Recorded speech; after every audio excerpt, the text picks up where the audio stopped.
আসসালামু আলাইকুম। ওয়ালাইকুম আসসালাম ওয়া রাহমাতুল্লাহি ওয়া বারাকাতুহু। ভাইয়ের নাম কি? আমার নাম মোহাম্মদ মাজহারুল ইসলাম। মাজহারুল ইসলাম।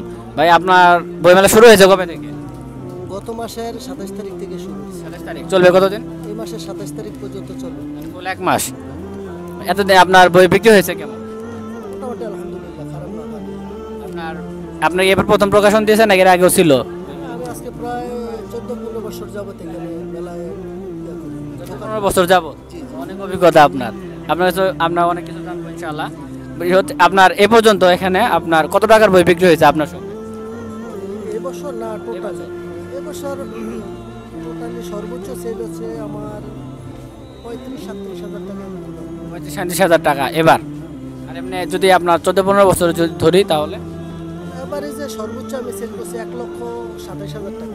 সর্বোচ্চ মানে একবার সেল করছে সর্বোচ্চ একদিনে আর কি। একদিনে সর্বোচ্চ সেল 1,27,000 টাকা। 27,000। আরে এবার একদিনে কত সেল? এবার একদিনে মনে হয় 27,000 28,000 টাকা।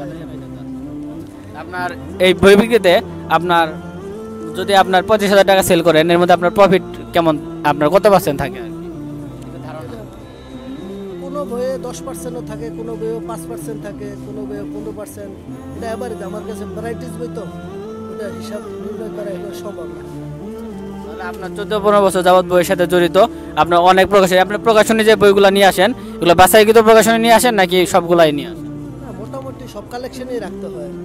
সবগুলাই রাখতে হয়। ময়মনসিংহ ইসলামী বইমেলা হয়েছে, ওইটাতে আপনাদের প্রকাশনী ছিল? না, যাওয়া হয় নাই। আপনার এই বাইতুল মোকাররমে এখানে থাকেন, আর আমরা চট্টগ্রামে যে হইতেছে ওখানে চট্টগ্রামে যাওয়া হয়। এরপর আপনার ওই যে ইয়াতে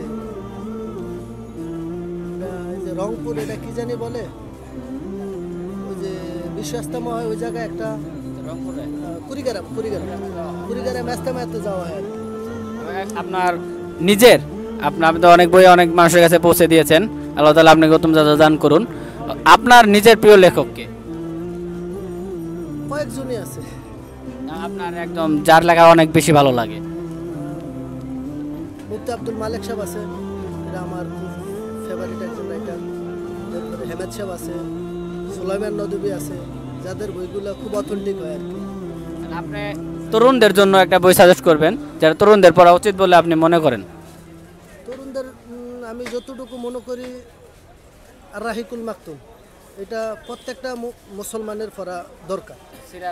হ্যাঁ, সিরাত সম্পর্কে, আল্লাহ রাসূলের জীবনী সম্পর্কে এটা প্রত্যেকেরই জানা দরকার। এবং কি বইটা মোটামুটি 1182টা পাণ্ডুলিপির মধ্যে প্রথম স্থান পাইছে। এই বইটা সবারই পড়া আমার মনে হয় দরকার, হ্যাঁ উচিত। এমন একটি বই যেটা আপনার চিন্তা চেতনাকে পরিবর্তন করে দিয়েছে, এমন একটি বই? এমন একটা বই যেটা আপনার চিন্তা ভাবনা পরিবর্তন করার জন্য ভূমিকা রেখেছে। এটা যদি বলি তাহলে আমার এরকম বইয়ের ভিতরে পড়লে উপন্যাস আছে। একটা উপন্যাস পড়ছিলাম যেটা আমার খুব খারাপ লাগছে, পাহাড়ি সৈনিক। হ্যাঁ, কার লেখা? এটা হচ্ছে আপনার নসিম হিজাজির লেখা বইটা। খুব অথেন্টিক একটা উপন্যাস, এটা আফগানিস্তান সম্পর্কে লেখা। খুব চমৎকার একটা বই, আপনাকে মুগ্ধ করেছে? জি জি হ্যাঁ। ঠিক আছে, জাযাকাল্লাহ। আসসালামু আলাইকুম।